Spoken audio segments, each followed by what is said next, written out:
America ने Israel को $7 billion से ज्यादा की कीमत के नए हथियार देने का ऐलान किया है। प्रेसिडेंट ट्रंप ने इजराइल को 3000 हेलफायर मिसाइलें जल्द से जल्द भेजने का आदेश दिया है। यह हथियार ट्रंप के गाजा पर कब्जा करने के प्लान में इस्तेमाल हो सकते हैं। उधर अमेरिका के गाजा प्लान पर कई देशों ने युद्ध की धमकी दी है। तुर्की के राष्ट्रपति सीरिया के राष्ट्रपति अहमद अल शरा के साथ खाड़ी में नया वॉर प्लान बना चुके हैं। वहीं प्रधानमंत्री नेतन्याहू ने 23 लाख लोगों को गाजा से निकालने का रूट दुनिया को दिखाया है। ट्रंप के फैसले शॉकिंग होते हैं, दुश्मनों से 100 कदम आगे के होते हैं। जब सब कुछ सही लगने लगता है तब सुपर पावर असली रंग में आता है। खाड़ी के शांत पड़े खंडहर और बियाबान को बारूद से पाटने का नया दौर शुरू हो चुका है। इस बार इजराइल के कितने भी दुश्मन सामने हों फर्क नहीं पड़ेगा। राष्ट्रपति ने साफ कर दिया है कि गाजा के पुनर्निर्माण के लिए लोगों को बाहर निकालने की जरूरत है, क्योंकि गाजा विध्वंस की जमीन है। ये किसी भी इंसान के रहने लायक नहीं है। सुपर पावर अमेरिका इजराइल को अब तक का सबसे बड़े विनाशकारी हथियारों की सप्लाई करने जा रहा है। नेतन्याहू को ट्रंप की तरफ से $7.4 बिलियन कीमती विनाशकारी गोला बारूद की खेप मिलनी फाइनल हो चुकी है। इजराइल को अमेरिका $6.75 बिलियन की गोला बारूद से अजेय बनाने जा रहा है, जिसमें 166 छोटे बम, हजारों गाइडेड किट, 3000 हेलफायर मिसाइलें भी शामिल हैं। बताया गया है कि इजराइल को मिसाइलों की डिलीवरी जल्द से जल्द मिलेगी। गाजा युद्ध, लेबनान युद्ध, यमन फ्रंट और सीरिया में जब थोड़ी सी शांति आई है, तब अमेरिका इजराइल को इतने हथियारों से लैस क्यों करने जा रहा है? क्या ट्रंप के दिमाग में इजराइल के लिए कुछ विस्फोटक रणनीति तैयार है? आखिर इजराइल अब भी हमास के सफाई की जिद पर क्यों अड़ा है?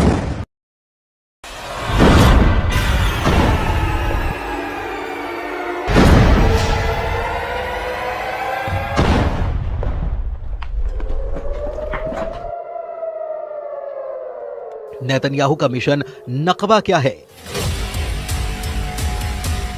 हमास का ये तमाशा फिर से युद्ध भड़काने लगा है। इजराइल के बंधकों के रिहाई को ग्रैंड शो की तरह पेश कर रहे हमास लड़ाकों को इजराइल से जड़ समेत उखाड़ फेंकने का मिशन ऑन कर चुका है। इजराइल की सेना हमास और सभी फिलिस्तीनियों को गाजा से मार भगाने का रोड मैप बना चुकी है। हमास के खात्मे तक इजराइल युद्ध खत्म नहीं करने वाला। जिन्हें शक है वो पीएम नेतन्याहू की नई धमकी को सुन सकते हैं। प्रेसिडेंट ट्रंप और नेतन्याहू ने क्लीन गाजा प्लान पर मुहर लगा दी है। इंतजार इस बात का हो रहा है कि कौन कौन सा देश ट्रंप के ऑपरेशन गाजा पर विरोध में युद्ध शुरू कर सकता है। फिलहाल जिन देशों ने ट्रंप और नेतन्याहू को वार्निंग दी है, उनके नाम भी जान लीजिए। इजराइल को युद्ध में बराबर की टक्कर देने की ताकत रखने वाले तुर्की के राष्ट्रपति एर्दोआन ट्रंप के गाजा प्लान के सबसे बड़े विरोधी बन रहे हैं। एर्दोआन की तरह अमेरिका का दोस्त माना जाने वाला सऊदी अरब भी गाजा को खाली न करने के पक्ष में हुंकार भर चुका है। ट्रंप के गाजा प्लान पर जॉर्डन ने नाराजगी जताते हुए इस प्रस्ताव को सिरे से खारिज कर दिया है। मिस्र के राष्ट्रपति अब्दुल फतेह अल सीसी ने कहा कि ट्रंप की योजना अंतर्राष्ट्रीय कानून का एक गंभीर उल्लंघन है। वेस्ट बैंक की सत्ता पर काबिज फिलिस्तीनी अथॉरिटी के नेता महमूद अब्बास ने भी गाजा के लोगों को विस्थापित करने की किसी भी परियोजना की निंदा की है। अमेरिका से सभी मामलों में अलग स्टैंड लेने वाला ईरान भी ट्रंप के गाजा प्लान के खिलाफ मोर्चा खोल चुका है। सऊदी अरब के विदेश मंत्रालय ने साफ किया है कि फिलिस्तीन के मुद्दे पर किंगडम अडिग है। ये स्टैंड किसी बातचीत से नहीं बदलेगा। सऊदी किंगडम फिलिस्तीन की वैधता के उल्लंघन का जोरदार विरोध करता है। इजराइल की फिलिस्तीन पर कब्जे की प्लानिंग और जमीन हड़पने की कोशिश नाकाम कर दी जाएगी। जिधर सऊदी अरब है उधर अरब लीग के 22 देश रहते हैं। जिधर ईरान है उधर शिया बाहुल्य ज्यादातर मुस्लिम देश रहते हैं। खाड़ी मुल्कों ने नए ताकतवर लीडर के तौर पर उभरे कमांडर जुलानी उर्फ अहमद अल शरा तो साफ साफ अपनी मौजूदगी दर्ज करा रहे हैं। तुर्की के राष्ट्रपति से अहमद अल शरा की बातें और मुलाकातों का सिलसिला आगे बढ़ता ही चला जा रहा है। मतलब ये कि गाजा युद्ध की जिस चिंगारी को ट्रंप ने भड़काया है, वो अगर बारूदी बवंडर में तब्दील हुई तो इजराइल के खिलाफ कम से कम 52 देशों की सेना युद्ध में सामने हो जाएगी। ऐसे में सवाल है कि क्या भारी विरोध के बाद ट्रंप बैकफुट पर जा सकते हैं? क्या नेतन्याहू गाजा पर रुख पलट सकते हैं? फिलहाल तो इसके कोई आसार नहीं नजर आते। इजराइल ने ट्रंप की घोषणा के बाद गाजा के सफाई का ड्राफ्ट भी बना लिया है। इजराइल डिफेंस फोर्स ने गाजा खाली कराने का पूरा रूट नेतन्याहू को दिखा दिया है। इजराइल के एक अधिकारी के मुताबिक डोनाल्ड ट्रंप के प्रस्ताव के बाद एक एक्शन प्लान भी तैयार करने का आदेश दिया गया है। और इसके तहत गाजा में रहने वाले लोगों को बाहर निकालने और किसी दूसरी जगह पर भेजने के लिए एक प्लान बनाया जा रहा है। इस दौरान गाजा का पुनर्निर्माण किया जाएगा। हालांकि इजरायली अधिकारी ने फिलहाल ये साफ नहीं किया कि अगर गाजा से लोगों को बाहर निकाला जाता है तो फिर उन्हें कहां भेजा जाएगा, लेकिन जो बातें पता चली हैं उससे कुछ रूट की जानकारी के संकेत मिल रहे हैं।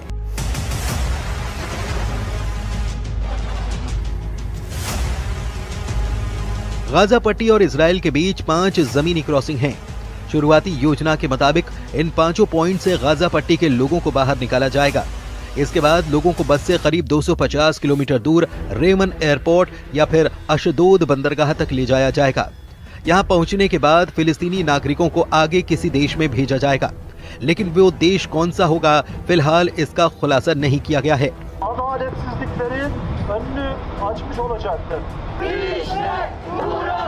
प्रेसिडेंट ट्रंप ने जिन देशों के नाम बताए थे उन्होंने इस पूरे प्लान को गाजा के लिए खौफनाक बता दिया है, यानी कि मिस्र और जॉर्डन गाजा के एक भी आदमी को अपनी जगह नहीं देने वाले। अरब मीडिया में जॉर्डन के विदेश मंत्री की धमकी की जानकारी दी गई है, जिसमें उन्होंने कहा कि अगर जॉर्डन में फिलिस्तीनियों को जबरन विस्थापित करने की कोशिश की गई तो जॉर्डन पूरी ताकत से सामना करेगा। ये जॉर्डन के लिए युद्ध की घोषणा है और हम इसका जवाब देंगे। मतलब जॉर्डन इजराइल से जंग के लिए तैयार है। उधर तुर्की में ट्रंप के गाजा प्लान पर युद्ध का माहौल बनाया जा रहा है। वहीं इस्तांबुल से आई इन तस्वीरों ने नेतन्याहू की टेंशन बढ़ा दी है, जहां बर्फबारी के बीच अमेरिका के दूतावास के बाहर ट्रंप का जमकर विरोध किया गया। एर्दोआन के कट्टर समर्थकों के हुजूम ने पुलिस बैरिकेड्स के सामने खड़े होकर फिलिस्तीनियों के समर्थन में नारेबाजी की। प्रदर्शनकारियों ने ट्रंप और नेतन्याहू के पोस्टर के साथ गाजा पट्टी के हक में आवाज बुलंद की। इससे पहले एर्दोआन और अहमद अल शुरा की मीटिंग में भी ट्रंप के गाजा प्लान को लेकर चर्चा हो चुकी है। अल शुरा से मीटिंग के बाद एर्दोआन ने अपने खुशी का इजहार हर मसले पर एक दूसरे के साथ होने के ऐलान के साथ किया। यानी अगर ट्रंप और नेतन्याहू ने फुल प्रूफ तैयारी कर रखी है तो तुर्की और गाजा के हक में आवाज उठा रहे देश भी युद्ध से पीछे नहीं हटने वाले। ऐसे में गाजा का क्या होगा? 23 लाख लोगों का क्या होगा? क्या गाजा फिर से 1948 का नकबा झेलने जा रहा है? फिलहाल गाजा का हर आदमी अपने घर से बाहर है, अपने ही इलाके में शरणार्थी है। गाजा की 23 लाख की आबादी में से 90% लोग विस्थापित हैं। कौन किस हाल में रह रहा है ये तस्वीरें बखूबी बयां कर रही हैं। खान यूनिस के इलाके में हजारों लोग अस्थायी टेंट में रहने के लिए मजबूर हैं। तेज हवाएं और बारिश इन तंबुओं को उखाड़ती हैं, नुकसान पहुंचाती हैं, लेकिन लोग फिर जैसे तैसे मरम्मत करके उन्हीं में रहने के लिए मजबूर हैं। कई बार लोग रात भर नहीं सो पाते। युद्ध विराम के बाद भी बमबारी यहाँ बंद नहीं हुई। भूखमरी और मौसम की मार ने गाजा को मृत्यु लोक में तब्दील कर दिया है। फिर भी लोग अपनी जमीन से बेदखल होने के लिए तैयार नहीं हैं।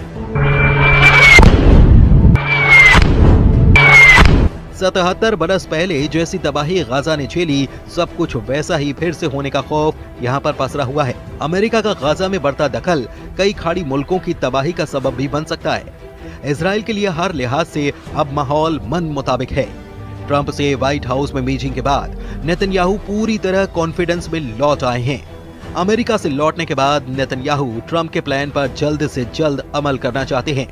अब जब उन्हें 10 साल तक युद्ध लड़ने के हथियार मिल रहे हैं तो नेतन्याहू किसी के आगे आखिर झुके भी क्यों? लेकिन तुर्की इस पूरे समीकरण को बिगाड़ने का मादा रखता है। एर्दोआन आर्मी के पास दुनिया के सबसे घातक फाइटर ड्रोन हैं, रूस से मिले एयर डिफेंस सिस्टम हैं और तो और अमेरिका के दिए 100 एटम बम भी तुर्की के पास हैं। तुर्की के पास खाड़ी मुल्कों का नया जंगबाज कमांडर जुलानी भी है। तुर्की ने इजराइल के खिलाफ युद्ध शुरू किया तो फिर अमेरिका को भी खाड़ी में सेना उतारनी पड़ जाएगी और फिर ऐसा बारूदी घमासान होगा जिसका खात्मा परमाणु धमाके के बाद ही मुमकिन हो सकता है।